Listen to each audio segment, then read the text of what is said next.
মুর্শিদাবাদে হিংসায় ঘরছাড়াদের নিয়ে বিজেপি রাজ্য সভাপতি সুকান্ত মজুমদার আজ যান ভবানী ভবনে ডিজির সঙ্গে দেখা করতে। গেটের সামনে পুলিশ তাদের আটকায়। ভবানী ভবনের সামনেই ঘরছাড়াদের নিয়ে বসে পড়েন সুকান্ত মজুমদার এবং অন্যান্য বিজেপি নেতা।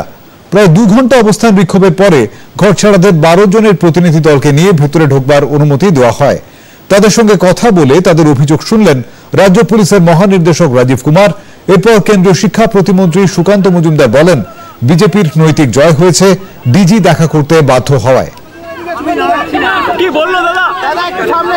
এটা আমাদের আজকে আন্দোলনের জয় এবং আমাদের এদেরকে আমি প্রণাম করব। আমার মা বোনেদের, এদের যে টেনাসিটি, এরা যেভাবে লড়াই করার মানসিকতা নিয়ে এখানে ভোর 5টার সময় রওনা হয়ে 12 ঘন্টার উপরে হয়ে গেছে, 14 ঘন্টা তারা এখানে 2.5 ঘন্টা বসে থাকার পরে বলেছিলেন না কথা বলে যাব না, এবং আমরাও বসেছিলাম না কথা বলে যাব না। আমাদের থানার আইসি ডেকে কথা বলতে চায় না।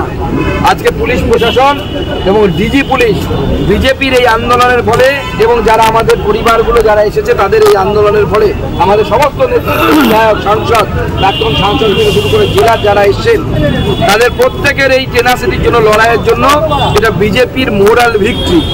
আমার বিশ্বাস আজ যেমন ডিজিপি নতজানু হয়েছে, আগামী দিনে এই জেহাদি মুখ্যমন্ত্রীকেও আমরা নতজানু করব, তাকেও বাধ্য করবো বিজেপির কথা মানতে, বিজেপির কথা শুনতে।